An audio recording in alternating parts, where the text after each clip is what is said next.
ပေါင်းသင်းဆက်ဆံရေးလောကမှာပေါင်းသင်းဆက်ဆံရေးဆိုတာနဲ့ပတ်သက်ပြီးတော့မြည်သည့်ပုဂ္ဂိုလ်များကိုပေါင်းသင်းတတ်တယ်မြည်သည့်ပုဂ္ဂိုလ်များကိုမပေါင်းသင်းနိုင်ဘူးလို့ပညာရှိများကခွဲခြားဆုံးမလေးရှိကြတယ်ပေါင်းသင်းဆက်ဆံရေးဆိုတာဟာလူတစ်ယောက်ကောင်းစားဖို့နဲ့ဆုပ်ယုပ်ပြက်ပြားသွားဖို့အတွက်များစွာအထောက်အကူဖြစ်နိုင်တာဖြစ်တယ်လူဘဝရောက်လာလို့ရှိရင်ပေါင်းသင်းဆက်ဆံရေးကစကြရတာဘယ်သူပဲဖြစ်ဖြစ်လူဘဝရောက်လာလို့ရှိရင်အတိုင်းဝိုင်းတစ်ခုတည်းကိုရောက်လာတာဖြစ်လို့ပေါင်းသင်းဆက်ဆံရေးကနေစတင်ကြရတာဖြစ်တယ်ဒါကြောင့်မို့မြတ်စွာဘုရားသခင်ကိုရောမြတ်ကမင်္ဂလာတုတ်မှာ38ဖြာမင်္ဂလာကြီးပွားရာကြီးပွားကြောင်းအကြောင်းတရားတွေကိုဟောပြောတဲ့အခါအတေဝနာသပါဠနံပဏိတံနေသတေဝနာလို့ဒီအချက်ကိုနံပါတ်1ထားပြီးတော့ဟောပြောတာဟာအလွန်ပဲအဓိပ္ပာယ်ရှိတယ်ဘဝတစ်ခုရလာလို့ရှိရင်ပေါင်းသင်းဆက်ဆံရေးကစလာလူအတိုင်းဝိုင်းတစ်ခုတည်းကိုရောက်လာခြင်းသာဖြစ်တယ်မိဘနှစ်ပါးကိုအကြောင်းပြုပြီးတော့လူဖြစ်လာကြတဲ့ပုဂ္ဂိုလ်တွေဟာမိဘကကျေးဇူးပြုတယ်ဆိုတဲ့နေရာမှာတိမတ္တလောကတ္တဓာတိတာရောဒီလောကကြီးနဲ့တွေ့ဆုံခွင့်ပြုတယ်လို့မိဘကလောကထဲပို့ပေးလိုက်တာဖြစ်တယ်မိမိကိုလူလောကထဲဆွဲသွင်းလိုက်တယ်လို့ကံတရားကနေပြီးတော့မိဘရဲ့ဝန်ထဲရောက်အောင်ပို့လွတ်ပေးလိုက်တဲ့အခါမှာမိဘတွေကလူလောကရောက်တည်ထီအောင်ကျွေးမွေးဆောင်ရှောက်လိုက်လို့လူအတိုင်းဝိုင်းတစ်ခုတည်းရောက်သွားတယ်ရောက်သွားတယ်ဆိုတဲ့ကပေါင်းသင်းဆက်ဆံရေးကစတော့တာပဲအဲ့ဒီပေါင်းသင်းဆက်ဆံရေးဆိုတဲ့နေရာမှာနှစ်ခုခွဲခြားမှတ်သားသင့်တယ်ပေါ့ကံကြမ္မာရဲ့ပို့ဆောင်ပေးမှုကြောင့်ပေါင်းသင်းဆက်ဆံရေးမိမိကိုယ်တိုင်ရွေးချယ်တဲ့ပေါင်းသင်းဆက်ဆံရေးလို့နှမျိုးခွဲခြားမှတ်သားရမှာဖြစ်တယ်နှစ်ခုစလုံးဟာကောင်းကျိုးချမ်းသာရဖို့နဲ့မကောင်းတဲ့အကျိုးတွေဖြစ်စေဖို့ဆိုတာနှစ်ခုစလုံးကအင်အားရှိကြတယ်ဒါကြောင့်မို့ပေါင်းသင်းဆက်ဆံရေးဟာဥပနိဒယပစ္စယောလို့ပုဂ္ဂလောပိဥပနိဒယပစ္စေနပစ္စယောလို့မြတ်စွာဘုရားသခင်ကိုရောမြတ်ကပုဂ္ဂိုလ်ဟာလည်းဥပနိဒယပစ္စည်းပဲလို့ပေါင်းသင်းဆက်ဆံမှုဟာတန်တရားထဲမှာရှိနေသည်များကာလပတ်လုံးတန်တရားတွင်မှလည်းပေါင်းသင်းဆက်ဆံရေးတန်တရားဝကလွတ်ဖို့အတွက်ဆိုတာလည်းပေါင်းသင်းဆက်ဆံရေးအင်တန်မှအရေးကြီးတယ်လို့ဒီလိုဆိုတာပေါ့ဒါကြောင့်မို့ဘုန်းကြီးတို့တွေလူဘဝရောက်လာတဲ့အခါမှာကံကြမ္မာကစီမံဖန်တီးလိုက်တဲ့ပေါင်းသင်းဆက်ဆံရေးနဲ့ပထမဆုံးကြုံတွေ့ကြခြင်းဖြစ်မိမိကိုယ်တိုင်ရွေးချယ်လာတာမဟုတ်တော့လဲကံကြမ္မာရဲ့ပို့ဆောင်ပေးမှုကြောင့်မိမိမသိတဲ့ဆွေမျိုးမိဘစီရောက်မသိတဲ့အိမ်တစိမ့်တရံစီရောက်ရှိလာခြင်းဒီရောက်လာတဲ့အခါမှာကိုသားကိုသမီးဆိုပြီးတော့အတိမတ်ပြုချမသိတဲ့အိမ်ကိုပို့လိုက်တာပို့လိုက်တဲ့အခါမှာကိုယ့်ရဲ့မိဘလုပ်တဲ့ပုဂ္ဂိုလ်ကပညာရှိလားလူမိုက်လားဆိုတာလည်းမသိတာအကျင့်သီလကောင်းတဲ့ပုဂ္ဂိုလ်လားအကျင့်သီလမကောင်းတဲ့ပုဂ္ဂိုလ်လားမသိနိုင်လူဆိုးလားလူကောင်းလားလည်းမသိဘူးဒါကြောင့်မို့ကံကြမ္မာကပို့လွတ်လိုက်တဲ့မိဘလို့ဆိုရင်ရှေးဥစွာပေါင်းသင်းဆက်ဆံရတာဟာဘာလားပဏိတလားမသိပဲနဲ့ကံကြမ္မာပို့လွတ်လိုက်သည့်အတွက်ကြောင့်မိဘတွေရဲ့ထံမှာဘုန်းကြီးတို့တွေလူဖြစ်လာကြလူဖြစ်လာလို့စဉ်းစားကြည့်လေဒုစရိုက်လုပ်ငန်းနဲ့လုပ်နေတဲ့မိဘထံလူဖြစ်သွားတဲ့ပုဂ္ဂိုလ်ရဲ့အနေအထားတစ်ခုစဉ်းစားကြည့် မိဘကိုယ်တိုင်ကဒုစရိုက်နဲ့အသက်မွေးတဲ့အိမ်ရောက်သွားတယ်အဲ့ဒီဒုစရိုက်နဲ့အသက်မွေးတဲ့မိဘအိမ်ရောက်သွားတဲ့ပုဂ္ဂိုလ်တယောက်ဟာသူ့ရဲ့လမ်းကြောင်းဟာဒုစရိုက်လမ်းကြောင်းဖြစ်ဖို့သေချာသွားတယ်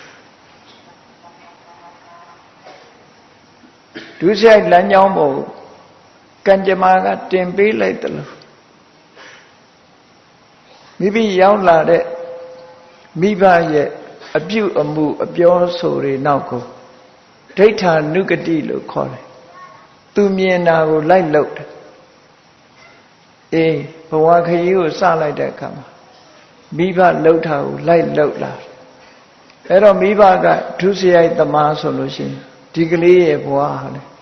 ဒုစရိုက်ထဲမှာကျင်နေပြီတော့မြတ်စွာဘုရားရဲ့အလောင်းတော်ကြီးကိုယ်တိုင်ပဲဒုစရိုက်လောကမှာကျက်စားတဲ့မိဘရဲ့ဝမ်းနဲ့ရောက်တဲ့အခါမှာဒုစရိုက်လုပ်ငန်းနဲ့အသက်မွေးရတယ်ဘုရားလောင်းကြီးတောင်မှပဲဒုစရိုက်နယ်ထဲမှာရောက်ရှိလာတခိုးဓမြဖြစ်တဲ့အခါဖြစ်တယ်လူဆိုးဖြစ်တဲ့အခါဖြစ်တယ်လူမိုက်ဖြစ်တဲ့အခါဖြစ်တယ်ဆိုတာမျိုးလို့ဒီလိုကံကြမ္မာကနေပို့လွတ်လိုက်တဲ့ပေါင်းတင်ဆက်ဆံရေးတွေကိုရောက်ရှိလာကြရောက်လာလို့ရှိရင်အတုမြင်အတတ်သင်ဆိုတဲ့အတိုင်းမိဘလှုပ်တာကိုလိုက်လှုပ်အေးကံကြမ္မာကအလွန်ကောင်းလို့ဘုရားတရားတန်ခါယရဏသုံးပါးစိကတ်ကိုးကွယ်တဲ့မိဘသူတော်ကောင်းစိတ်ဓာတ်ရှိတဲ့မိဘရဲ့အိမ်ကိုပို့လိုက်ပြန်လို့ရှိရင်လည်းပဲအဲ့ဒီကလေးဟာငယ်စဉ်တောင်ကြီးကလေးဘဝကစပြီးတော့သူတော်ကောင်းလေးဖြစ်လာပြန်တယ်ပေါ့မိဘတွေလှုပ်တာကိုလိုက်လှုပ်တယ်လိုက်လှုပ်သည့်အတွက်ကြောင့်ကောင်းမြတ်တဲ့လမ်းကြောင်းပေါ်ဟာအလိုလျောက်တက်လာကြခုဘုန်းကြီးတို့မြန်မာနိုင်ငံမှာပဲစဉ်းစားကြည့်ပေါ့ဘုရားဘာသာမိသားစုတွေရောက်လာလို့ရှိရင်မိယိုဖလာဗုဒ္ဓဘာသာဆိုလမ်းကြောင်းပေါ်ရောက်လာတယ်ဘုရားဘာသာမိသားစုမဟုတ်ဘဲတခြားမိသားစုတွေရောက်သွားပြန်လို့ရှိရင်တခြားဘာသာကိုးကွယ်တဲ့မိသားစုအတိုင်းဝိုင်းဖြစ်သွားပြန်တယ်ဒါဟာကံကြမ္မာကဖန်တီးလိုက်တဲ့ပေါင်းတင်ဆက်ဆံရေးပဲဖြစ်တယ်ပေါ့အဲ့ဒီပေါင်းတင်ဆက်ဆံရေးကိုဆန့်ကျင်ပြီးတော့ကိုယ့်ဘာကိုရွေးချယ်ဖို့ဆိုတာတမ္မာစွမ်းရည်တတိနဲ့တမ္မာအသိဉာဏ်နဲ့မဖြစ်နိုင်ဘူးဖြစ်နိုင်တာတွေနည်းနည်းပါးပါးတော့ရှိကြရုပ်ထွက်သွားတာမျိုးတွေလည်းမရှိဘူးမဟုတ်ရှိတယ်အကောင်းနဲ့အဆိုးအကြောင်းနဲ့အကျိုးခွဲခြားသိနိုင်စွာမရှိတဲ့ချိန်မှာဒိဋ္ဌာနုဂတိလို့ဆိုရဲမိမိမြင်ရနောက်အတုလိုက်လုပ်ပြီးတော့အတုယူလုပ်တဲ့အလုပ်အလွန်ပဲဒီစွမ်းအားထက်တဲ့အရာတစ်ခုဖြစ်တယ်မတိမတာရောတိတိတာတာရောအတုမြင်အတတ်သင်ဆိုတာအလွန်ထင်ရှားတယ်အလုံးကြောက်ဝကြလိုက်ပဲလောကလူတွေဟာအတုမြင်အတတ်သင်ဆိုတာတကယ်လိုက်လှုပ်တာမဟုတ်တော့လည်းပဲတဘာဝကိုကစိတ်ရဲ့လွှမ်းမိုးထားတာစိတ်ကိုလွှမ်းမိုးထားသည့်အတွက်ကြောင့်အလွတ်အလျောက်ပြောင်းလဲဖြစ်ပေါ်သွားတဲ့ဓာတ်တွေအများကြီးဆိုပါစို့ကိုယ်နဲ့အနိကဆုံးဖြစ်တဲ့ကိုယ့်ရဲ့မိဘတွေရဲ့ပြောပုံဆိုပုံသွားပုံလာပုံကအစ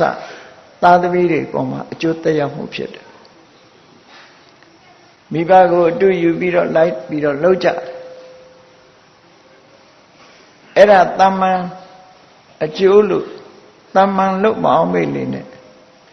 အကျိုးသက်ရောက်မှုကအလွန်ကြီးမားတယ်ပေါ့50 ဆက်ထဲမှာတိုင်းပြည်အုပ်ချုပ်တဲ့ဘုရင်ကြီးကခြေထောက်တစ်ဖက်ကထောင်းငင်နဲ့လမ်းသွားတဲ့အခါမှာခြေထောက်တစ်ဖက်ဟာထော်ချိုးနဲ့သွားတတ်တဲ့ဘုရင်ကြီးတော့ဘုရင်ကြီးသွားတဲ့စတိုင်ကိုလူတွေကစိတ်ဝင်စားတယ်မှန်ကတော့သူက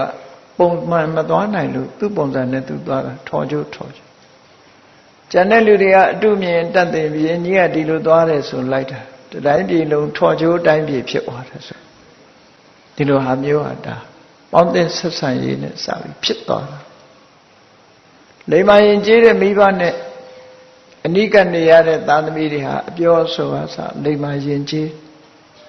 ကျန်တဲ့မိဘရဲ့မိသားစုအတိုင်းဝိုင်းထဲမှာရောက်သွားတဲ့သာသမီဟာလည်းပဲကြမ်းတမ်းနဲ့ရိုင်းပြတယ်ဆိုတာဖြစ်လာဒါဟာဥပနိဒေယတတ္တိလို့ခေါ်တဲ့ကြီးမားသောအကျိုးပြုမှုလောကကြီးမှာဒီလိုဖြစ်လာမကောင်းတဲ့မိဘတွေကိုကျင့်တရားမကောင်းတဲ့မိဘရဲ့ဝန်နဲ့ရောက်ရင်ကိုကျင့်တရားမကောင်းကိုကျင့်တရားကောင်းတဲ့မိဘနဲ့ဆုံတွေ့တဲ့အခါကိုကျင့်တရားကောင်းအဲ့ဒီကောင်းမကောင်းဆိုဒီမှာကိုယ်တိုင်ရွေးချယ်တာမဟုတ်တော့လည်းပဲကံကြမ္မာရဲ့ပို့လွှတ်မှုကြောင့်အလို့လျောက်ပေါင်းတင်ဆက်ဆံမှုဟာဖြစ်ပေါ်ပြီးတော့သွားတတ်တယ်ပေါ့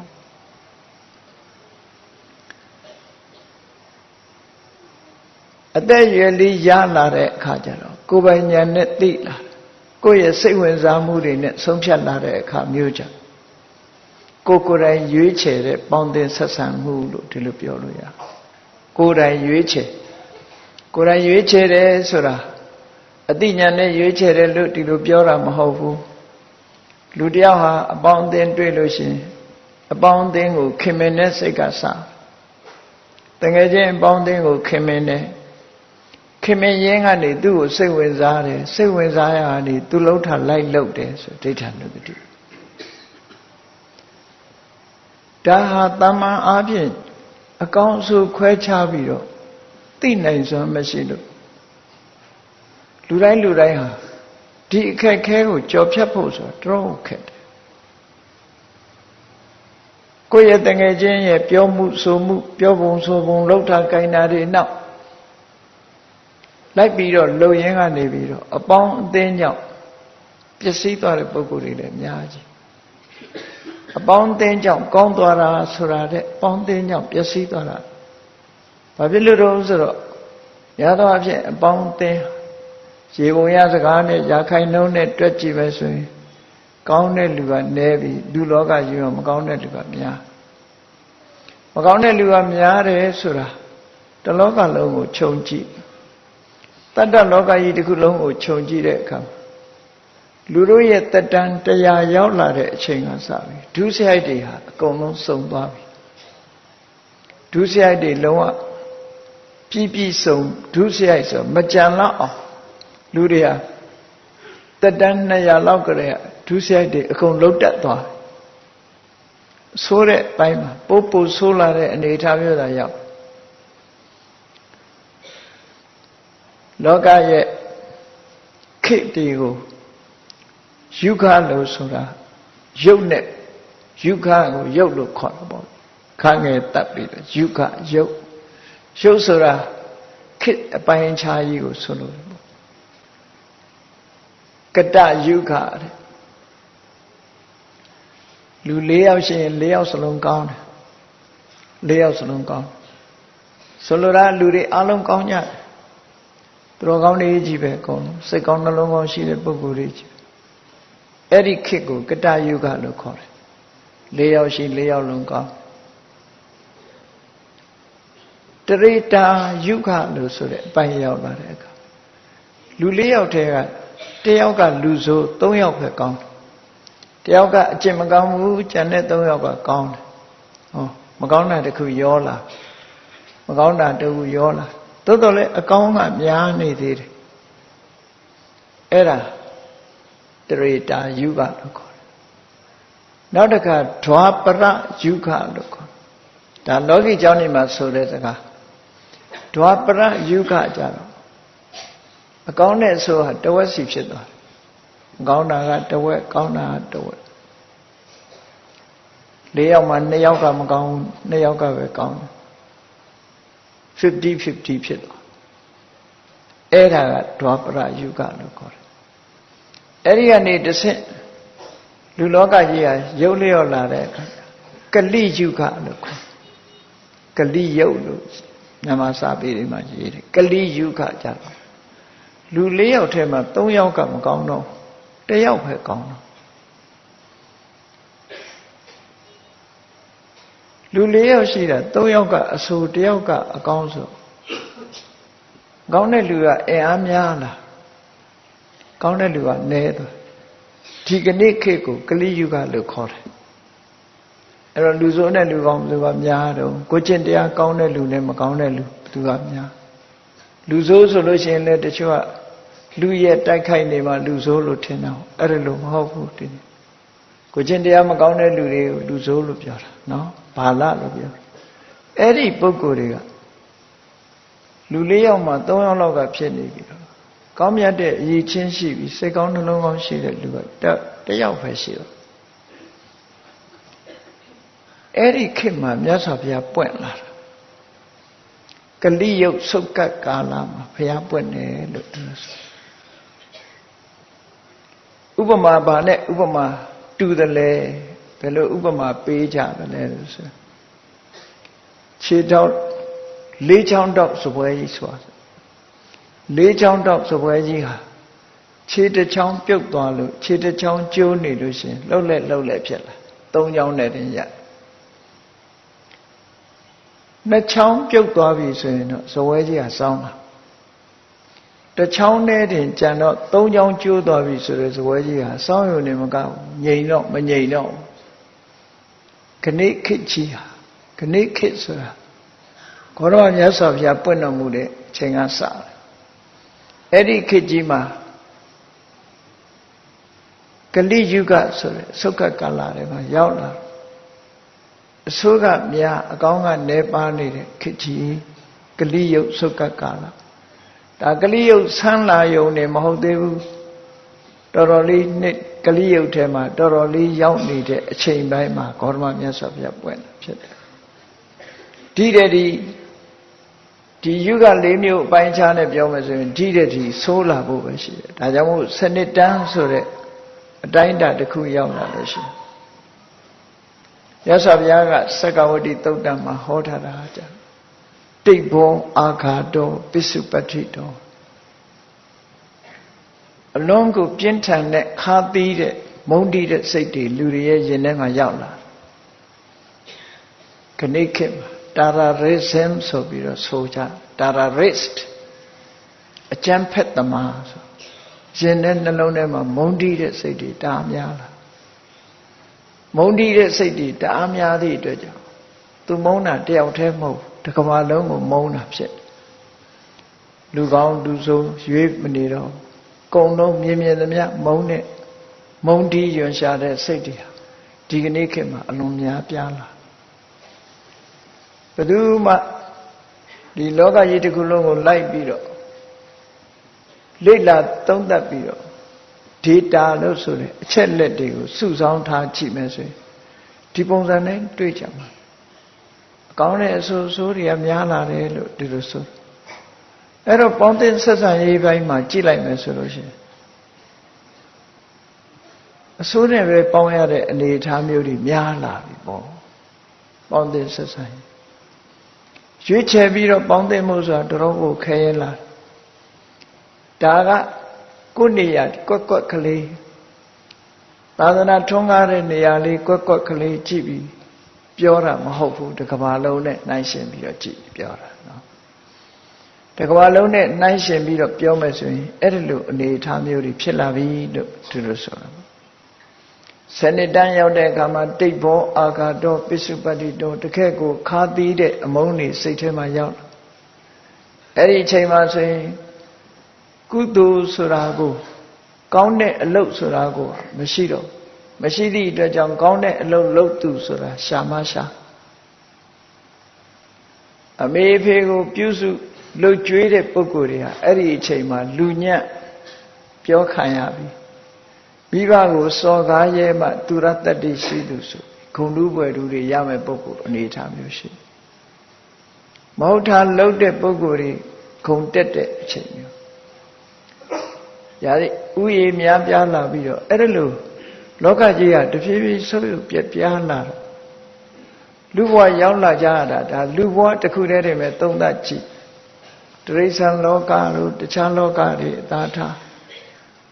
မိမိတို့ရဲ့မျက်မြင်ကိုယ်တွေ့လူဘဝမှာပဲပေါင်းသင်းဆက်ဆံရေးဟာကံကြမ္မာကပို့လိုက်တဲ့ပေါင်းသင်းဆက်ဆံရေးနဲ့မိမိကိုယ်တိုင်ရွေးချယ်ပေါင်းသင်းတဲ့ဆက်ဆံရေးဒီနှစ်ခုစလုံးဟာ လူလောကကြီးတစ်ခုလုံးကိုချုပ်ကန်လှုပ်ရှားနေတယ်လို့ပဲကောင်းကျိုးချမ်းသာတွေရဖို့ဆိုးကျိုးတွေဖြစ်ဖို့လူတော်လူကောင်းဖြစ်ဖို့လူဆိုးလူမိုက်ဖြစ်ဖို့ဆိုတာတွေကိုဥပနိဒေယတတ္တိနဲ့ကျေစုပြုနေလူနဲ့ပတ်ဝန်းကျင်ဆိုတာပတ်ဝန်းကျင်ကိုလွန်ဆန်နိုင်ခြင်းမရှိဘူးလူဆိုတာအဲ့ဒီထက်ပဲစဉ်းစားကြည့်ဖို့ရဥပမာလေးတစ်ခုပေးကြတာကိုစဉ်းစားကြည့်အပေါင်းအသင်းဆက်ဆံရေးနဲ့ပတ်သက်ပြီးတော့စိတ်ထဲမှာဆွဲမှတ်သွားလောက်အောင်ဆရာကတပည့်တွေကိုဆုံးမတဲ့အနေနဲ့ဥပမာလေးတစ်ခုလက်တွေ့လေးမိဘတွေကသားသမီးတွေခေါင်းထဲဆွဲတော့ဘယ်လိုဥပမာပေးဘယ်လိုဆုံးမကြသလဲဆိုတော့ပုံမြင်လေးလိုဟာမျိုးရှိပေါင်းသင်းဆက်ဆံရေးနဲ့ပတ်သက်ပြီးတော့မကောင်းတဲ့လူတွေကိုမပေါင်းဖို့တချို့ကစိတ်ကူးရင်လည်းလေသူတငယ်ချင်းမကောင်းမှန်းသိတယ်မကောင်းမှန်းသိရဲ့တန်းနဲ့တဖြည်းဖြည်းဖြောင်းပြပြီးတော့ကောင်းတဲ့ဘက်ကိုပို့ပေးမယ်လို့ဒီလိုစိတ်ကူးရင်ပြီးတော့ပေါင်းကြတာလည်းရှိအထူးသဖြင့်အမျိုးသမီးငယ်လေးတွေမိမိတို့နဲ့ပါတနာလှုပ်ထားတဲ့ပုဂ္ဂိုလ်အဖော်တွေပေါ့ခုခေတ်ဆို boyfriend ပေါ့နော်အဲ့ဒါဟာအကျင့်မကောင်းမှန်းသိပေမဲ့လို့သူ့ပေါ်မှာမေတ္တာရှိတဲ့စိတ်နဲ့သူနဲ့ဆက်ဆံလာပြီဆိုရင်တနေ့ကျရင်သူပြင်လို့ရလိမ့်မယ်လို့ထင်တယ်ထင်ပြီးတော့အဲ့ဒါလို့အိမ်တော်ပြုတ်တဲ့ပုဂ္ဂိုလ်တွေရှိတယ်ပေါ့ဝတ္ထုတွေလည်းရှိတာပဲလက်တွေ့လည်းရှိတာနော်အဲ့ဒီမှာခုနပုံဝတ္ထုလေးလို့ဥပမာပေးထားတယ်ဈေးထဲသွားပြီးတော့တရတိကိုလုံးဝယ်အပြည့်အနာစာလွတ်တဲ့အဲ့တရတိတွေတဏ္ဍပြပြအနာစာမရှိတဲ့တရတိအမှတ်3လုံးကိုလုံးဝယ်လာအဲ့ဒီထဲမှာပုတ်နေတဲ့တရတိတစ်လုံးကိုစစ်ယူလာအိမ်ရောက်တဲ့အခါကျတော့ကျောင်းအိမ်ဖွင့်ပြီးတော့တရတိကိုလုံးဘေးကရံပြီးတော့အပုတ်ကလေးတစ်လုံးကိုအလဲကောင်းထည့်လိုက်တယ်အဲ့ဒါလို့ထားလိုက်မကြဘူးအကောင်းကကိုလုံးအင်အားရှိပါရဲ့သားနဲ့အပုတ်ကလေးတစ်လုံးကိုအကောင်းဖြစ်အောင်မလုပ်နိုင်ကြဘူးပုတ်နေတဲ့တရတိနောက်လိုက်သွားတာဂျန်တဲ့ကိုလုံးကအကုန်လုံးအပုတ်တွေဖြစ်သွားတယ်အဲ့တော့အကောင်းကအဆိုးကိုဆွတ်ဆောင်နိုင်မှုဆိုတာအလွန်ခဲအဆိုးကအကောင်းတွေကိုဆွဲသွားတာပဲများလောကအေးဒါကြောင့်မို့ပေါင်းသင်းဆက်ဆံရေးဆိုတာလောကမှာအင်အားရှိတဲ့အရာဖြစ်လို့ရသော်ဘုရားသခင်ကိုရောမြတ်ကပေါင်းသင်းဆက်ဆံရေးကိုအဓိကထားပြီးမင်္ဂလာတော့မှာမင်္ဂလာရှိဖို့အတွက်ဘာလဆိုတဲ့အတိညာကင်းမဲ့တဲ့ပုဂ္ဂိုလ်တွေကိုပေါင်းသင်းမလုပ်နဲ့လို့ဒီလိုဆိုအပေါင်းအသင်းမလုံးနဲ့လို့ဆိုတာဆရာမတင်နဲ့ခေါင်းဆောင်မထားနဲ့ကိုယ်အလုပ်ဒီမှာမတတ်တဲ့ပုဂ္ဂိုလ်ခေါင်းဆောင်မထားနဲ့ဒီလိုဆိုလိုတာအလုပ်တစ်ခုမှာအသိဉာဏ်မရှိတဲ့ပုဂ္ဂိုလ်တယောက်ကိုရှေ့ဆောင်ခိုင်းလိုက်ပြီဆိုလို့ရှိရင်ကိုယ်ကာရီဖြစ်ကုန်မကျွမ်းကျင်တဲ့ပုဂ္ဂိုလ်ဟာကိုယ်ဆိုင်ရာကိစ္စမှာအသိပညာမရှိဘူးဆိုရင်ဘာလားပဲကုမ္ပဏီလုပ်ငန်းတစ်ခုပဲဖြစ်ဖြစ်စီးပွားရေးလုပ်ငန်းတစ်ခုပဲဖြစ်ဖြစ်မကျွမ်းကျင်သူအသိဉာဏ်မရှိသူဘာလတစ်ခုတဦးကိုခေါင်းဆောင်တင်ကြည့်ပါလားအကုန်လွဲလွဲမှားမှားဖြစ်ကုန်လွဲလွဲမှားမှားဖြစ်ပြီးတော့ပျက်စီးသွားတာအဲ့ဒါမျိုးကိုဆိုလိုတယ်အတေဝနာသဘာလနံဆိုတာဒီလိုပြောတာမတတ်တဲ့သူကိုခေါင်းဆောင်သွားတင်လွယ်လွယ်မှားမှားတွေကုန်ဖြစ်တယ်950ဇတ်ထဲမှာမြောက်ကိုဥယျာဉ်မှုခန့်တယ်ဆိုတာလို့ဖြစ်တယ်အတိညာမရှိတဲ့မြောက်ကိုသွားပြီးတော့ဥယျာဉ်မှုခန့်တယ်မြောက်ဆိုတဲ့အကောင်ကသူများလှုပ်တာကြည့်ပြီးလိုက်လှုပ်တတ်တာအတုတော့အမှန်တမ်းလှုပ်တယ်အဲ့ဒီမှာအပင်အကြီးငယ်ကြည့်ပြီးတော့ရေလောင်းဖို့မှားတာအပင်အကြီးငယ်ဆိုတာဒီ ဒီစိုက်တော့ကတော့တူတူစိုက်ထားပြီမဲ့အပင်အကြီးအသေးရှိသေးတယ်အဲ့တော့အပင်နည်းနည်းကြည့်ရင်ရေများများလောင်းအပင်သေးလို့ရှိရင်ရေနည်းနည်းလောင်းဆိုရယ်သွန်သင်ဆုံးမချက်ဘာလုပ်လဲဆိုမြောက်ဥယျာဉ်မှုကဘာလုပ်လဲဆို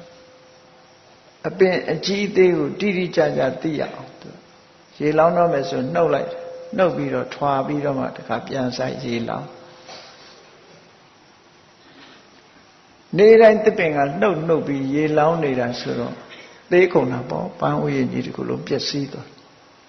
အဲ့တော့မြောက်ကိုဥယျာဉ်မှုခန့်တယ်ဆိုတာဘာလကိုဥယျာဉ်မှုခန့်တာဒီလိုအဓိပ္ပာယ်ရတယ်လုပ်ငန်းမကျွမ်းကျင်တဲ့ပုဂ္ဂိုလ်အသိဉာဏ်မရှိတဲ့ပုဂ္ဂိုလ်နဲ့ပေါင်းသင်းဆက်ဆံပြီးတော့လုပ်တဲ့အလုပ်တွေဟာအကုန်ပျက်စီးတယ်လို့ဒီလိုဆိုတာဒါကြောင့်မို့လို့လူလောကလူတွေကဘာလမဖြစ်အောင်ငယ်စဉ်တောင်ကြီးကလေးဘွားကမိဘတွေကဆွဆုံးမရတယ်ကြောင်းထားကြရတယ်အနိတ္တဖြစ်ဖို့လုပ်ကြဒါကအခြေခံပိုင်းကိုပြောတယ်ဒီတဲ့အစင်းမြင့်သွားပြီဆိုရင်ပဏိတဆိုတာနိဗ္ဗာန်တရားလမ်းညွှန်ပေးနိုင်တဲ့ပုဂ္ဂိုလ်မျိုးဘာလဆိုတာနိဗ္ဗာန်ကိုလမ်းညွှန်နိုင်စွာမရှိဘူးအမှန်တရားကိုမသိတဲ့ပုဂ္ဂိုလ်မျိုးသူ့အဆင့်နဲ့သူ့လုပ်ငန်းနဲ့သူအဆင့်ဆင့်ကွဲပြားခြားနားမှုတွေရှိတယ်ပေါ့အဲ့ဒါလို့ပေါင်းသင်းဆက်ဆံရေးဟာဘုန်းကြီးတွေလူဘဝရောက်လာတဲ့အခါကံကြမ္မာကပိုးလိုက်တဲ့ဆက်ဆံရေးဟာရုံးထွက်နိုင်မှုခက်တယ်အတော်ကိုအသိဉာဏ်ရှိရင်တော့လေရုံးထွက်နိုင်တတ်တယ်ဒီအလုပ်ဟာမကောင်းဘူးဒီအကျင့်ဟာမကောင်းဘူးဆိုတော့ကိုယ့်အကိုရွေးချယ်ပြီးပြောင်းလဲသွားတဲ့ပုဂ္ဂိုလ်တွေလည်းရှိပါငယ်စဉ်ကကြားဘူးတဲ့ဒီရုံးထွက်သွားတဲ့ပုဂ္ဂိုလ်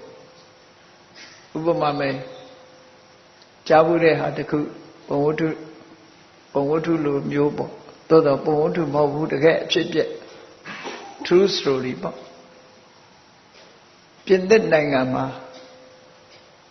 ဘာသာခြားမိသားစုတယ်အမျိုးသမီးတူငယ်ငယ်ရွယ်ကလေးကစာပေဝါသနာပါလို့ဖတ်ရှုအဲ့ဒါလို့ဖတ်ရှုတဲ့အခါမှာမြတ်စွာဘုရားရဲ့ဓမ္မပဒဘာသာပြန်ဟောထားတဲ့ဓမ္မပဒဂါထာလေးတွေကိုဘာသာပြန်ထားအဲ့ဒီဘာသာပြန်စာအုပ်လေးကိုဖတ်ရင်ကနေပြီးတော့သူ့မူလယုံကြည်ချက်တွေပြောင်းလဲသွားတယ်ပြောင်းလဲသွားပြီးသူ့မိဘတွေကိုပြောတယ်အမေတို့အဖေတို့ယူဆတာတွေမှားယွင်းနေပြီဒါမှသာအမှန်တရားဖြစ်နိုင်တယ်လို့ဆိုပြီးနောက်ပိုင်းမှာဗုဒ္ဓဘာသာဖြစ်မြန်မာနိုင်ငံလာရောက်ပြီးတော့တရားဓမ္မတွေအထုတ်သွားတယ်ဆိုတဲ့ဇလန်းလေးရှိတယ်ပေါ့နော်ဒါယုံထွက်တယ်လို့ခေါ်တာယုံထွက်သွားတယ်လို့ခေါ်တယ်အဲ့ဒါလို့ယုံထွက်နိုင်ဖို့ဆိုတာတော်တော်ခဲနေဒါကြောင့်မို့ပေါင်းသင်းဆက်ဆံရေးဆိုတာတိတ်အရေးကြီးတယ်လို့ရသော်ဘုရားကမင်္ဂလာမှာဟောကြားဆုံးမထားတာဖြစ်တယ်ဘုရားလောင်းကြီးတွေကိုယ်တိုင်မင်းနဲ့တခိုးရမြဖြစ်ရတာတို့မုတ်ဆိုးတငါလောက်ရတာတို့မိသားစုအတိုင်းဝိုင်းထဲမှာဒီလိုဖြစ်သွားရုံးထွက်နိုင်စွမ်းမရှိကြဘူး50ဇတ်တွေဖတ်ကြည့်မယ်ဆိုလို့ရှိရင်တိရစ္ဆာန်ဘဝရောက်သွားတာအသာထားလူဘဝထဲမှာပဲလူဆိုးဘဝနဲ့ကျင်နေရတာမျိုးတွေရှိခဲ့တယ်ပေါ့ဒါဟာဆက်ဆံရေးနဲ့ပတ်သက်ပေါင်းသင်းဆက်ဆံရေးနဲ့ပတ်သက်တယ်လူဘဝလူလောကရောက်လာလို့ရှိရင်ကောင်းတဲ့အပေါင်းအသင်းနဲ့ရောက်တောင်မှပဲအကောင်းဆုံးဆိုတဲ့ထဲရောက်ဖို့တော်တော်ခက်တယ်အကောင်းဆုံးဆိုတာဖြစ်ရင်တော့မြတ်စွာဘုရားရဲ့အဆုံးအမတွေနဲ့တကယ်သူတော်ကောင်းတဲ့ပေါင်းသင်းမှုဆိုတာရှိမှဖြစ်တယ်မြတ်စွာဘုရားကလူသားတွေအတွက်တကယ်ကိုအကျိုးကြီးမားမှုကိုပြုတဲ့အကြောင်းတရား၄မျိုးဆိုပြီးတော့ဟောတာအဲ့ဒီအကြောင်း၄မျိုးကဘာလို့ဆိုရင်တပ္ပုရိတတန်သေးဝသူတော်ကောင်းနဲ့ပေါင်းသင်းခြင်းလို့ဆိုတာဒါမြတ်ဓမ္မအရေးကြီးတယ်ပေါင်းသင်းဆက်ဆံပေါင်းသင်းဆက်ဆံရေးသူတော်ကောင်းနဲ့ဆက်ဆံနေဆိုတာတခြားမဟုတ်ဘူးသူတော်ကောင်းနဲ့ သူတော်ကောင်းကိုလေးပေးပြီးတော့သူတော်ကောင်းရဲ့အမှုအကျင့်တွေသူတော်ကောင်းပြောဆိုသမျှတွေဒါတွေသူတော်ကောင်းနဲ့အနိကပ်နေတာပေါင်းသင်းဆက်ဆံမှုလို့ဒီလိုပြောတာသူတော်ကောင်းနဲ့ပေါင်းသင်းဆက်ဆံတဲ့အခါမှာသူတော်ကောင်းစိတ်ဓာတ်ကလေးတွေဟာဓာတ်ကူးလာသူရဲ့အမှုအကျင့်တွေပြောဆိုတွေဓာတ်ကူးလာအဲ့ဒီဓာတ်ကူးမှုလေးတွေကိုတစ်ခါတည်းဥပမာလေးပေးထားတာရှိတယ်အေးပင်ကိုကအနန္တမရှိတဲ့တိရွက်ကလေးတွေပင်ကိုကအနန္တမရှိတဲ့ငပြောဘက်ငပိပုတ်ထုတ်လိုက်တဲ့အခါမှာငပြောဘက်ဟာငပိပုတ်ဆိုနန်းသွားစပယ်ပန်းထုတ်လိုက်တဲ့အခါကျတော့စပယ်ပန်းအနတ်ရသွားပြန်တယ်ပေါ့ဒါဟာပေါင်းသင်ဆက်ဆံရေးကြောင့်အနတ်အသက်ကူးသွားတယ်ပေါ့အဲ့ဒါလို့သူတော်ကောင်းနဲ့ပေါင်းသင်ဆက်ဆံလိုက်တာနဲ့တပြိုင်နက်ကောင်းတဲ့အငွေ့အသက်တွေသူ့တဏ္ဍာမှာရရှိပြီးတော့သွားတယ်ဒါကြောင့်မို့လူသားတယောက်လူတော်လူကောင်းဖြစ်ဖို့ဆိုတာသူတော်ကောင်းနဲ့တွေ့ဆုံမှုဟာပထမအရေးကြီးတယ်အဲ့တွေ့ဆုံတဲ့အခါမှာသူ့ရဲ့ဆုံးမဩဝါဒတွေအကြံဉာဏ်တွေသူပြောတဲ့သူတော်ကောင်းတရားတွေကြားနာခွင့်မှုကြားနာဖို့ဆိုတဲ့အခွင့်အရေးတွေဟာရရှိလာအဲ့ဒီအခွင့်အရေးရလာခြင်းဟာဒုတိယအကျိုးတရားဖြစ်လာတာဒီနှစ်ခုမပါဘဲနဲ့မြည်သူမှဒီအသိဉာဏ်ဆိုတာရလာတာမရှိဘူးရှင်သာရိပုတ္တရာမထေရမြတ်သိပင်လေရှင်အတ္တဇိဆိုတဲ့သူတော်ကောင်းနဲ့မပေါင်းသင်းရခင်မပေါင်းမိခင်ကသူတော်ကောင်းတရားကြားနာမှုကိုမရခဲ့ဘူးမရသည့်အတွက်ကြောင့်အမှန်တရားကိုမသိခဲ့ဘူးရှင်အတ္တဇိနဲ့တွေ့ဆုံတဲ့အခါကျမှသစ္စာလေးပါးကိုကျင့်ကြုတ်ရှင်းပြလိုက်တဲ့အခါမှာသူတော်ကောင်းတရားကိုကြားနာရလို့ထူးခြားတဲ့အမြင်မျက်စိတစ်မျိုးကိုရရှိသွားတာဖြစ်အဲ့ဒါလိုအမြင်မျက်စိမျိုးကိုရတဲ့ဒီအပြင်ဘက်ကသူတော်ကောင်းနဲ့ပေါင်းသင်းခြင်းသူတော်ကောင်းတရားကိုကြားနာရခြင်းဆိုတာအလွန်ကိုအရေးကြီးတဲ့ပေါင်းသင်းဆက်ဆံရေးနှမျိုးပဲဖြစ်တယ်ဒါတွေကအတွင်းမဟုတ်ဘူးအပြင်ဘက်ကလာတဲ့အကြောင်းတရားတွေများတာဖြစ်တယ်အဲ့ဒီအပြင်အကြောင်းတရားနှစ်ခုရှိမှကောင်းကျိုးချမ်းသာတွေဆိုတာဖြစ်ပေါ်လာနိုင်တယ်သို့တော့ဒါနဲ့တင်လုံလောက်လာဆိုမလုံလောက်သေးဘူးအတွင်းအစ္ဆဒမှာလည်းပဲထူးခြားတဲ့အကြောင်းတရားတွေရှိဖို့လို့အကယ်၍အတွင်းအစ္ဆဒအနေနဲ့ကအရေးချင်းမရှိဘူးဆိုပြန်လို့ရှိရင်လည်းကောင်းကျိုးချမ်းသာရမှာမဟုတ်ဘူးဒါကြောင့်မို့အတွင်းအစ္ဆဒအနေနဲ့ကယောနိသောမနတိကာရမှန်ကန်တဲ့နှလုံးသွင်းရှိမှုပါလည်းပဲအရေးပါတယ်ဒါကြတော့အတွင်းအနှစ်သာရဖြစ်တယ်ယောနိသောမနတိကာရရှိပြီးဓမ္မနုဓမ္မပฏิပတ္တိလို့ခေါ်တယ်လောကုတ္တရာတရားနဲ့သင်လျော်တဲ့သီလသမာဓိပညာဆိုတဲ့အကျင့်တရားကိုကျင့်မှုအဲ့ဒါကြမှာအမြင့်ဆုံးအသိဉာဏ်ဆိုတာကိုရနိုင်တာဖြစ်တယ်ဒါကိုပဲသောတာပန်ဖြစ်ဖို့အကြောင်းတရား၄ပါးလို့လဲမြတ်စွာဘုရားဟောတယ်လောကလူသားတွေအတွက်အကျိုးပြုတဲ့တရား၄မျိုးလို့လဲဒီလိုဟောတယ်အသိပညာရဖို့ရအတွက်အကြောင်းတရား၄မျိုးလို့လဲဒီလိုဟောတယ်ပေါ့ဒီထဲမှာပေါင်းသင်းဆက်ဆံရေးနဲ့ပတ်သက်တာနှစ်ခုပါတယ်အရေးကြီးတဲ့အချက်ဟာအဲ့ဒါပဲလို့နံပါတ်1နေရာမှာမြတ်စွာဘုရားကထားတာဖြစ်တယ်အေးဒါကြောင့်မို့ဘုန်းကြီးတို့တွေဟာဘဝတစ်ခုရလာပြီဆိုလို့ရှိရင်ပေါင်းသင်းဆက်ဆံမှုဆိုတဲ့ပေါင်းသင်းဆက်ဆံရေးဆိုတာအလွန်ပဲအရေးကြီးတယ်တမန်အနေနဲ့သဘောမထားသင့်ဘူးရွေးချယ်ရမယ်လူတော်လူကောင်းသိတတ်ရမယ်အကောင်းဆုံးနားလည်ရမယ်ဆိုတာမျိုးသိပြီးတော့အရေးကြီးတယ်လို့ဒီလိုပြောရမှာပေါ့အရေးကြီးတဲ့အချက်ကိုအရေးကြီးမှမသိဘူးဆိုလို့ရှိရင်မသိမသာအကျိုးသက်ရောက်မှုတွေဖြစ်ပြီးတော့လူဟာအကောင်းဘက်ကိုမရောက်နိုင်ဘူးတဲ့အဆိုးဘက်ကိုရောက်သွားနိုင်သေးတယ်ဒီလိုဆိုတာပေါ့နော်ဒါကြောင့်မို့အကောင်းဆုံးဖြစ်အောင်အတွက်ကပေါင်းသင်းဆက်ဆံမှုဟာသိအရေးကြီးလို့လူဆိုတာလေ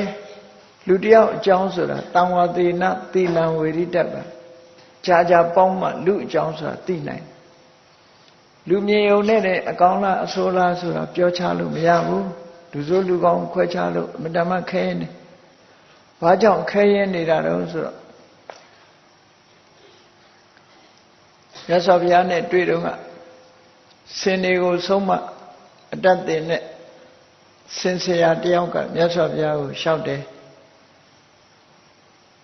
ဂုံရှင်နေညေတံဗန္တိယတိတံမနုဿာရှင်ဘုရားလူတွေဆိုတာတဲ့သိပ်ပြီးတော့အသိခက်တယ်ရှုပ်ဝက်တယ်လူကပြောတဲ့စကားတစ်ခုနော်လူဆိုတာအလွန်အသိခက်တယ်အကဲခတ်ရမလွယ်ဘူးတဲ့စိတ်ထဲကရှိတာတစ်မျိုးပါးစပ်ကပြောတာတစ်မျိုးပြောတော့တစ်မျိုးလုပ်တော့တစ်မျိုးဆိုတာလူတွေမှာရှိတယ်ဒါကြောင့်မို့အပြောနဲ့လည်းလွမ်းလို့မရဘူးအပြောနည်းနဲ့လည်းအကဲခတ်လို့မရဘူးအလုံးနဲ့လည်းအကဲခတ်လို့မရဘူးလူရဲ့စိတ်ဓာတ်ဆိုတော့အလွန်ရှုပ်ဝက်တယ်သူကဆင်းနေမြင်းနေတတ်တဲ့ဆရာကြီးဆိုတော့ဥဒ္ဒနကိညေတံဗန္တိယတိတံပတဝောတိရစ္ဆာန်တွေကအလွန်ပွင့်လင်းနေတပည့်တော်ဆင်းနှကောင်ကိုပညာသင်တော့မယ်ဆိုရင်တမိုင်လောက်ခရီးကိုသွားပြန်စီးကြည့်လိုက်တာနဲ့ဒီကောင်အကျင့်စရိုက်တွေအကုန်သိရတယ်သူ့ရဲ့စရိုက်တွေအကုန်သိဘာလို့တတ်တယ်ဘယ်လိုအကျင့်ရှိတယ်ဆိုတော့အကုန်သိဖုံးဖိထားတာမရှိဘူးတဲ့အဲ့ဒါကိုသွန်သင်လို့မေတ္တာမှလွယ်တယ်လူကြတော့ခက်တယ်တပည့်တော်အိမ်မှာခိုင်းနေတဲ့လူတွေရှိတယ်တပည့်တော်ရဲ့အလုသမားတွေစိတ်ထဲကတစ်မျိုးပြောတာကတစ်မျိုးလုပ်တာကတစ်မျိုးအလုံးကိုအသိခက်ပါတယ်လို့မြတ်စွာဘုရားကိုလျှောက်တော့မြတ်စွာဘုရားဟုတ်တာပေါ့မနဲ့လို့ဆိုပြီးထောက်ခံအဲ့ဒါလို့ဆိုတာပေါ့ဒါကြောင့်မို့လူတယောက်ကိုပေါင်းသင်းဆက်ဆံရေးနဲ့ပတ်သက်ပြီးတော့သိဖို့ဆိုတော့ခဲရင်တဲ့မျိုးဖြစ်တယ်တော်ခဲရင်လို့ပဲလူဆိုတာကြာကြာပေါင်းမှအကြောင်းသိတယ်ကြာကြာပေါင်းကြည့်မှသူ့ရဲ့ကိုယ်ချင်းတရားတွေကိုအကုန်သိနိုင်တယ်လို့ဆိုမသိနိုင်ဘူးတဲ့ဒါကြောင့်မို့လူလောကတွေကနေခွာရှောင်ပြီးတော့တောတောင်တွေထဲမှာနေထိုင်ကြတဲ့တချို့ယသိသူတော်စင်တွေဆိုတာလူချားတဲ့သွားရမှာအလွန်ကြောက်တယ်ဘာလို့ကြောက်တုံးဆိုလူဆိုတဲ့လူတွေဟာကောက်ကျစ်တယ်နော်မယိုးဖြောင်းကြဘူးကောက်ကျစ်တယ်အဲ့ဒါကြောင့်မို့လို့လူလောကထဲမှာလူတော်လူကောင်းဆိုတာရှားဖွေပြီးတော့ပေါင်းတဲ့ဆက်ဆံမှုတော်တော်ကိုခဲနေလို့ဆိုပြီးဒီ50ဇတ်တွေထဲမှာ435ခုမြောက်ဟလိဋ္ဌိရာဂဆိုတဲ့ဇာတ်ကလေးတစ်ခုကမှတ်သားစရာအလွန်ကောင်းတယ်ပေါ့သားဖနှစ်ယောက်ဟာတောမှနေကြတာယသိအဖေလုံးတဲ့သူကယသိဝတ်တော့သားကလေးကလည်းယသိလေးလိုက်ဝတ်ပြီးတောမှနေကြတနေ့ကြတဲ့အခါအဖေလုံးတဲ့ယသိကတောထဲမှာတတိဝလံရှာကြံသွားတော့သားလုံးတဲ့ယသိရှိပါအမျိုးသမီးတယောက်ကလာပြီးတော့တောထဲမှာရောက်လာတဲ့အမျိုးသမီးတယောက်ထင်းခွေပဲဟင်းရွက်ခူးပေါ့လာပြီးတော့ယသိလေးကိုလူအကြောင်းတွေကိုပြောသွားတဲ့အခါယသိလေးကစိတ်ဝင်စားတယ်လူပြည်လူတွေဟာပြောစရာကောင်းတယ်ဆိုတော့စိတ်ပါသွားတယ်သူကတောထဲမှာနေတာကြတော့လူအကြောင်းသိပ်မသိအဲ့ဒါလို့ပြောသွားတော့စိတ်ဝင်စားအဖေလှုပ်တဲ့ယသိကြီးကတော့ဒါတွေနောချေပြီးသားဖြစ်လေလူအကြောင်းကောင်းကောင်းသိအဲ့တော့သူကပြင်းပြီးတော့လူအတိုင်းဝိုင်းတွေကိုသွားခြင်းနေခြင်းသူ့ဖေလာတဲ့အခါကျတော့အဲ့အကြောင်းပြောတာသူဟာတောထဲမှာမပြောဘူးလူတွေရဲ့အတိုင်းဝိုင်းထဲမှာသွားနေမယ်ဆိုသူ့ဖေကိုသူကပြောတော့အရိညာခာမမာကမကိဉ္တိလံကိဉ္ဝတံအဟံပုရိတံတာတသေဝေယံတမေအခါဟိပုစိတောသူတောထဲမှာမပြောဘူးတဲ့လူတွေရဲ့အတိုင်းဝိုင်းနဲ့သွားခြင်းတယ်အဲ့လိုသွားတဲ့အခါမှာလူအကြောင်းသူကောင်းကောင်းမသိဘူးတဲ့ဘယ်လိုအကျင့်သီလရှိပြီးဘယ်လိုဇယိုက်ရှိတဲ့ဇယိုက်ကောင်းတဲ့ပုဂ္ဂိုလ်မျိုးဘယ်လိုအနေထိုင်ရှိတဲ့ပုဂ္ဂိုလ်မျိုး သူပေါင်းရမှာလေတဲ့ဘယ်သူတွေနဲ့ပေါင်းသင်ဆက်ဆံရမလဲအဲ့ဒါကိုပြောပါဆုံးမပြောကြပါလို့သူ့ဖေကိုပြောတဲ့အခါကျတော့အဖေလှုပ်တဲ့ယတိကြီးကသူ့ကိုပြောပြတယ်ဘယ်လိုပုဂ္ဂိုလ်မျိုးကိုမင်းပေါင်းသင်ဆက်ဆံရမယ်ဆိုတာလောကလူတွေထဲမှာလူမျိုးမျိုးရှိတယ်အဲ့ထဲမှာယောတိဝိတ္တတယေတာတဝိတ္တသင်္စခမေယစေတုတ်တုတိစတိတိခိစတံပဇေဟိဣတောကတောမင်းရွာထဲရောက်သွားမယ်လူတွေအတိုင်းဝိုင်းထဲရောက်သွားမယ်ဆိုရင်မင်းကိုခင်တဲ့လူရှိလိမ့်မယ်တဲ့မင်းနဲ့ချစ်ကြောင်းဝင်တဲ့ပုဂ္ဂိုလ်ရှိလိမ့်မယ်မင်းကိုခင်မင်တဲ့ပုဂ္ဂိုလ်ရှိလိမ့်မယ်ခင်မင်မှုကိုပြတဲ့ပုဂ္ဂိုလ်မေတ္တာပြတဲ့ပုဂ္ဂိုလ်တွေ့လိမ့်မယ်မေတ္တာလည်းပြတယ်မင်းပေါ်မှာလည်းသီးခံခြင်းခွင့်လွှတ်ခြင်းတွေနဲ့လည်းပြည့်စုံတယ်မင်းပြောတဲ့စကားကိုလည်းပဲနားဆိုင်ပြီးတော့ထောင်းတယ်မင်းကိုလူလူလားလားဆက်ဆံတယ်မင်းရဲ့မှားယွင်းချွတ်ကြော်မှုတွေမင်းရဲ့အပြုအမူတွေကိုလည်းသူကသဲကြီးခံတတ်လိမ့်မယ်တဲ့အလွန်သဲကြီးခံလိမ့်မယ်မင်းပေါ်မှာခင်မင်နာဟာသဘောရိုးနဲ့ခင်မင်ပြီးတော့တကယ်ကိုအနွန်တာခံတဲ့ပုဂ္ဂိုလ်အဲ့ဒီပုဂ္ဂိုလ်မျိုးကိုရွေးပြီးတော့မင်းပေါင်းသင်ဆက်ဆံဒါဒီတစ်ခုသူကမှားတယ်နော်မင်းပေါ်မှာပွင့်ပွင့်လင်းလင်းနဲ့ဆက်ဆံနေမင်းပြောတဲ့စကားကိုစိတ်ထဲနှလုံးထဲကနေဟန်ဆောင်ပန်ဆောင်မဟုတ်ဘဲနဲ့တကယ်ကိုစိတ်ထဲကနှလုံးထဲကနေပြီးတော့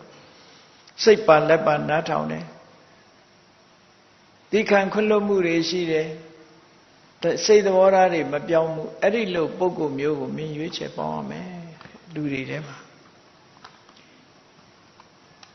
နောက်တစ်ခုမင်းရွေးချယ်ရမှာနောက်တစ်ခုသူ့ကိုရွေးချယ်ရမှာယတ္တကာယေနဝါစာယမနတ္တာတနတ္ထိဒုက္ကတံလူတယောက်ကိုကြည့်လိုက်တဲ့မဟုတ်တာမလုပ်ဘူးကိုယ်ဒီလျောက်သူလုပ်နေတဲ့အလုပ်တွေဟာမကောင်းတဲ့အလုပ်တွေသူများကိုထိခိုက်တဲ့အလုပ်တွေသူမလုပ်ဘူးနှုတ်ကပြောတဲ့အခါမှာလည်းပဲမကောင်းတဲ့အပြောတွေသူဘယ်တော့မှမပြောဘူး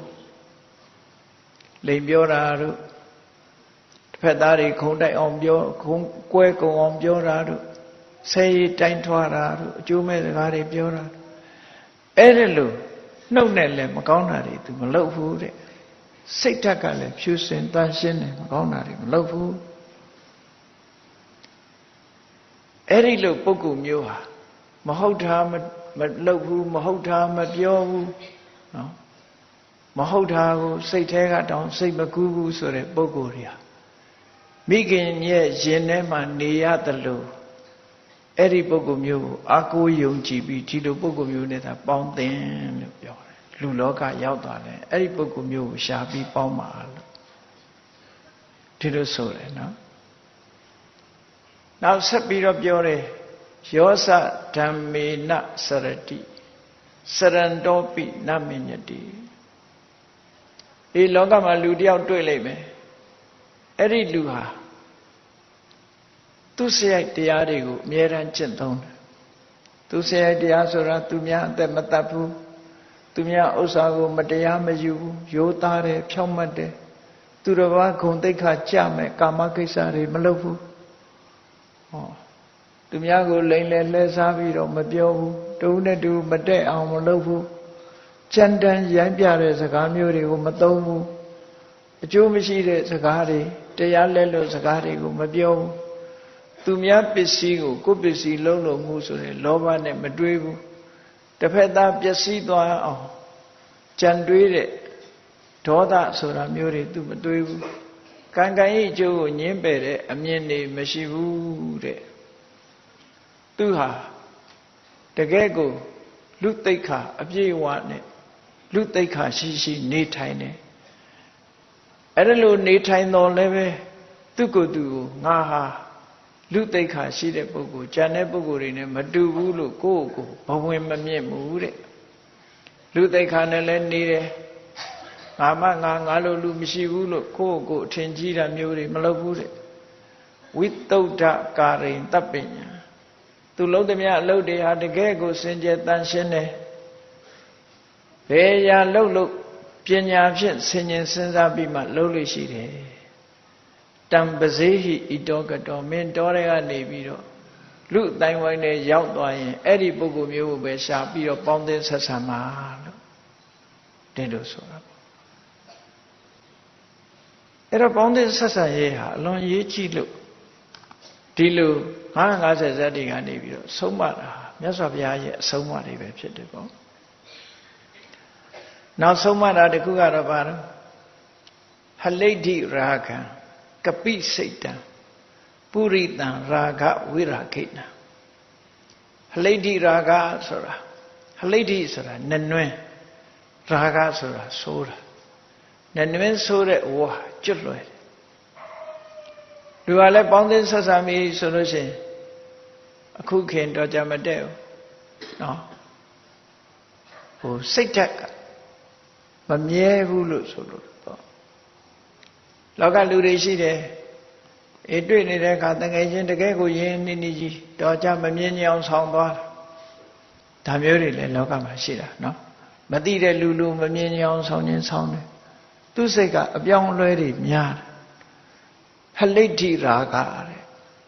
မမြဲဘူးတဲ့ကောင်းတဲ့အလုပ်ကလည်းပြက်လွယ်တယ်သူမေတ္တာမြန်ပြက်ပြဲတယ်မစွဲဘူးတို့လို့ဆိုကပိစိတ်တံမြောက်လို့ပဲသူစိတ်ကမငြိမ်ဘူးတဲ့မြောက်များဟာဒီတိတ်ကိုင်းဆွဲကိုင်းလိုက်ဟိုတိတ်ကိုင်းဆွဲကိုင်းလိုက်နဲ့မြောက်ဟာငြိမ်ငြိမ်နေတယ်လို့ရှိမှမရှိဘူးလှုပ်နေတာအဲ့ဒါလိုပဲလူရဲ့စိတ်ဟာကပိစိတ်တာမြောက်လို့စိတ်မျိုးနဲ့စိတ်အပြောင်းအလဲမြန်တဲ့ပုဂ္ဂိုလ်မျိုးမင်းမပေါင်းနဲ့ပုရိတံရာဂဝိရာခိတံချစ်လွယ်မုန်းလွယ်တဲ့ပုဂ္ဂိုလ်ချစ်ချင်းပြီဆိုလဲသူပဲမုန်းခြင်းပြီဆိုလဲသူပဲအဲ့ဒါလို့လူတယောက်ပေါ်မှာခင်လွယ်မင်လွယ်မုန်းလွယ်တဲ့ပုဂ္ဂိုလ်မျိုးအလွယ်တကူချစ်တယ်အလွယ်တကူမုန်းတယ်ဆိုတဲ့ပုဂ္ဂိုလ်မျိုးတွေအခုပဲတွေ့တာမလေးခင်လာကြီးရဲ့ဖြစ်သွားတခါမြင်တာနဲ့ခင်လာကြီးရဲ့ဖြစ်သွားတော့ကြတော့တခါတွေ့ပြီးတခါအစင်မပြေတာနဲ့မုန်းလာကြီးရဲ့ဖြစ်သွားဗျာအဲ့ဒါလို့ချစ်လွယ်မုန်းလွယ်စိတ်ပြောင်းလွယ်တဲ့ပုဂ္ဂိုလ်မျိုးတာဓိတံတာတမာတေဝိငါသားတဲ့အဲ့ဒီလိုပုဂ္ဂိုလ်မျိုးတွေနဲ့မပေါင်းနဲ့နေမနုဿံပိစေတိယမဲမှာအဖော်မရှိခြင်းနေပါစေတဲ့လူသူမရှိတဲ့နေရာမှာတယောက်တည်းနေရခြင်းနေပါစေတဲ့အဲ့ဒါလို့စိတ်ပြောင်းလွယ်တဲ့ပုဂ္ဂိုလ်မျိုးတွေကိုတော့ပေါင်းတယ်မလုံးနဲ့စိတ်တည်ငြိမ်မှုမရှိဘူးစိတ်ပြောင်းတဲ့ပုဂ္ဂိုလ်တွေပေါင်းတယ်မလုံးလောကလူတွေဆိုတာမျိုးမျိုးရှိတာဟုတ်ဟောနောက်ဆက်ပြောတယ်ဒါလည်းမကဘူးတဲ့အာတိဝိတံစအာတိဝိတံဝကုပိတံမိန်လလိတ်တံမဟာပဋ္ဌံအာတိဝိတံဝကုပိတံလူတယောက်ဟာသူစိတ်အလိုမကျရင်အကောင်းပြောလဲစိတ်ဆိုးခြင်းဆိုတာမျိုးပေါင်းသင်းခက်တဲ့လူတွေရှိတယ်တခါလေတခါတလေဘာမှမဟုတ်ဘဲနဲ့တခုခုသွားမေးလိုက်သူကစိတ်တူခြင်းတိုးတယ်နော်ရိုးရိုးဆိုရင်သူစိတ်ရှည်ခြင်းလည်းရှည်နေဘာလေးမှမပြောလိုက်နဲ့သမင်းစားအောင်မလားမေးတာနဲ့လည်းထပြီးတော့ဆဲခြင်းဆဲတဲ့ပုဂ္ဂိုလ်မျိုးနော်နေကောင်းလားလို့မေးတာနဲ့မင်းနေကောင်းတဲ့နေကောင်းလို့ကလည်းတွေ့တာပေါ်လို့ဘုကလံပြောခြင်းလည်းပြောပြန်အာတိဝိတံဝကုပိတံဘာလို့မဟုတ်ရှုတိုင်းနဲ့သူစိတ်အလိုမကျရင်အလိုမကျသလိုဒေါသထွက်လွယ်တဲ့ပုဂ္ဂိုလ်မျိုးလည်းမင်းမပေါင်းနဲ့တဲ့အဲ့ဒီပုဂ္ဂိုလ်မျိုးတော့မပေါင်းမီလလိတ်တံမဟာပဋ္ဌံမစင်နေလူးနေတဲ့လမ်းမပေါ်မစင်လူးနေတဲ့လမ်းမပေါ်ရှောက်မဲ့ဆိုရင်မင်းဟာမင်းကိုမစင်လူးခံရမှာပဲမစင်မလူးတော့မင်းအနန္တတ္တိမင်းဆွဲမှာပဲအဲ့ဒါလိုပဲမစင်လူးနေတဲ့လမ်းကြီးကိုရှောင်တယ်လို့မင်းဒီလိုပုဂ္ဂိုလ်မျိုးစိတ်ခုကနေဆိုဒေါသထိုင်းကနေထွက်တတ်တဲ့ပုဂ္ဂိုလ်မျိုးဘယ်တော့မှမပေါင်းနဲ့လူတွေကဂုဏ်ယူကြသေးတယ်ငါစိတ်တူတတ်တယ်နော်ငါစိတ်လာမဆန်းနဲ့ကိုယ်ကိုဂုဏ်ယူပြီးတော့ပြောတယ် စိတ်ရှည်တဲ့ပုဂ္ဂိုလ်တော့လူညံ့လို့ထင်တယ်စိတ်တိုတဲ့ပုဂ္ဂိုလ်ကြတော့တခါတလေခုံပြုတ်သေးတယ်စိတ်ထက်တယ်သူကအမှန်တော့အကြောင်းပဲမဟုတ်ဘဲနဲ့စိတ်တိုနေတဲ့လူမျိုးတွေရှိတယ်ပေါ့နော်အဲ့ဒီလူမျိုးကိုပေါင်းသင်းမလုပ်နဲ့ဘယ်လောက်ထိအောင်ပေါင်းသင်းမလုပ်နဲ့လဲဆိုမစင်လူးနေတဲ့မစင်နေပေးနေတဲ့လမ်းပေါ်မှာမလျှောက်လမ်းမှုမလျှောက်လမ်းရတယ်လို့အဲ့ဒီပုဂ္ဂိုလ်မျိုးနဲ့လုံးဝပေါင်းသင်းမလုပ်အာရကပရိဝေစေအာရကပရိဝေစေဟိဝေးဝေးကရှောင်သွားတဲ့အနတ္တတိမကောင်းဘူးရှာနိဝဝိတမံပဋ္ဌံခြိုက်တေကျင်းနေနဲ့မညီညာတဲ့လမ်းစုတွေညောင်းနေရှိတဲ့လမ်းအဲ့ဒီလမ်းကိုရှောင်ရတယ်လို့ပဲဒီလိုပုဂ္ဂိုလ်မျိုးကိုရှောင်တဲ့အဲ့လိုပုဂ္ဂိုလ်မျိုးနဲ့ပေါင်းတယ်မလုပ်နဲ့နောက်ဆက်ပြောတဲ့အနတ္ထာတာတဝဋ္ဌန္တိဘာလံအစ္စုပသေဝတောငါသားတဲ့အသိဉာဏ်ရှိတဲ့ပုဂ္ဂိုလ်အသိဉာဏ်ကင်းမဲ့တဲ့ပုဂ္ဂိုလ်သွားပြီးတော့မင်းသူနဲ့ပေါင်းတင်ဆက်ဆံအလုပ်လုပ်တာတို့နေတာထိုင်တာတို့အဲ့ဒီလိုပုဂ္ဂိုလ်မျိုးနဲ့သွားပြီးသူ့ကိုအထင်တကြီးနဲ့သွားပြီးလက်မတွဲနဲ့မင်းအဲ့ဒါလက်တွဲလို့ရှိရင်အကျိုးမဲ့တွေမင်းမှာအကျိုးမဲ့တွေတိုးပွားလာလိမ့်မယ်မကောင်းတဲ့အကျိုးတွေမင်းစီရောက်လာလိမ့်မယ်လူမိုက်နဲ့သွားမတွဲနဲ့တွဲလိုက်တာနဲ့မင်းအကျိုးမဲ့တွေဖြစ်ပေါ်လာလိမ့်မယ်မတ္တုပါလေနတံခိစီဘယ်တော့မှအသိဉာဏ်ကဲမဲ့တဲ့ပုဂ္ဂိုလ်ဇေယိုက်ဆိုးတဲ့ပုဂ္ဂိုလ်အကျင့်ဆိုးတဲ့ပုဂ္ဂိုလ်တွေနဲ့ဘယ်တော့မှမပေါင်းသင့်နဲ့တဲ့အမိတ္တိနေဝတပ္ပရာမင်းပေါ်မှာယံလိုးနေတဲ့ယံသူတယောက်ကို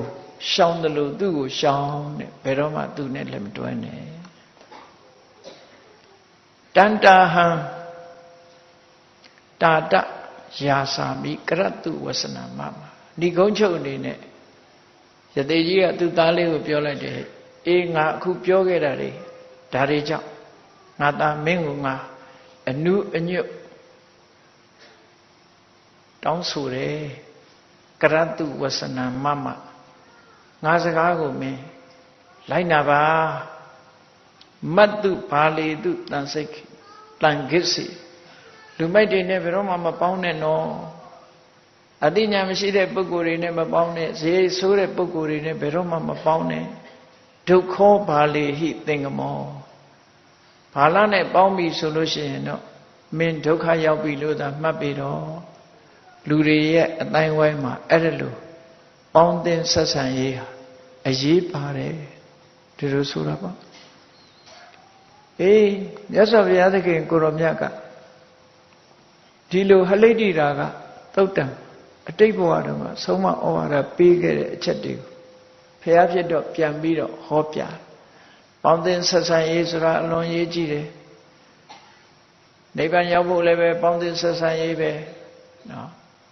ဒေဝရကြီးပျက်စီးသွားတယ်ဆိုတဲ့ထဲမှာမြတ်စွာဘုရားကပပမိတ်တာတဲ့မကောင်းတဲ့မိတ်ဆွေတွေနဲ့ပေါင်းတာဒေဝရပျက်စီးခြင်းအကြောင်းတစ်ခုပဲ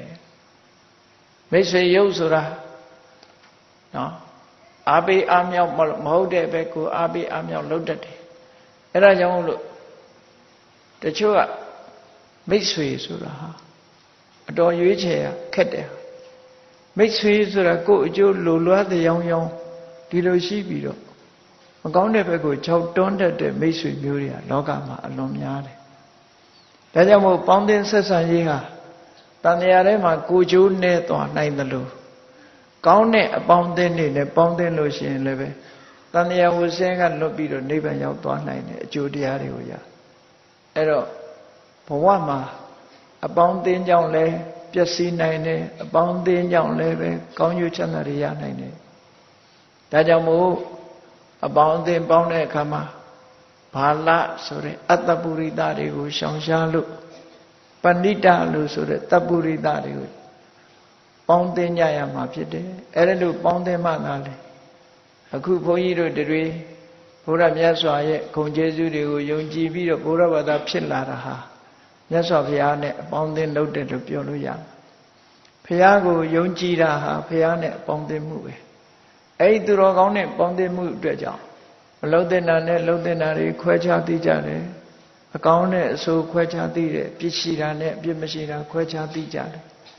အဲ့ဒီလိုခွဲခြားသိကြသည့်အတွက်ကြောင့်ဒီအသိဉာဏ်ရရှိလာသည့်အတွက်ကြောင့်မလို့တဲ့နာကိုရှောင်ခြင်းလို့တဲ့နာကိုလှုပ်ခြင်းအပြစ်ရှိတာကိုရှောင်ခြင်းအပြစ်ကင်းတာကိုလှုပ်ခြင်းဆိုတဲ့ကောင်းကျိုးချမ်းသာကိုရစေတတ်တဲ့လမ်းကြောင်းမှုမှန်ကိုရောက်ရှိသွားပြီနောက်ဆုံးနိဗ္ဗာန်ချမ်းသာကနိဗ္ဗာန်ချမ်းသာကိုရရှိနိုင်တဲ့အဆင့်ထိအောင်သူတော်ကောင်းတရားတွေကိုကျင့်ကြံကြိုးကိုပွားများအားထုတ်နိုင်တဲ့အနေအထားမျိုးဟာမြတ်စွာဘုရားဆိုတဲ့တကယ်သူတော်ကောင်းကြီးနဲ့ပေါင်းသင်းဆက်ဆံလဲရသည့်အတွက်ကြောင့်နိဗ္ဗာန်လမ်းကြောင်းကြီးဟာပွင့်သွားတယ်အပယ်လမ်းကြောင်းကြီးဟာပိတ်သွားတယ်ဒါဟာပေါင်းသင်းဆက်ဆံရေးရဲ့ကြီးမားသောအကျိုးပြုမှုပဲဖြစ်တယ်ဆိုတာကိုယ်စီသဘောကျပြီးမြတ်ဗုဒ္ဓရဲ့အဆုံးအမတိုင်းပန္တိတသပ္ပုရိသတို့နဲ့သာပေါင်းသင်းဆက်ဆံကြရမှာဖြစ်တယ်လို့ဒိဋ္ဌံထားပြီးကြီးမားသောတတိတရားဖြင့်ပေါင်းသင်းဆက်ဆံနိုင်ကြပါစေကုန်သတည်း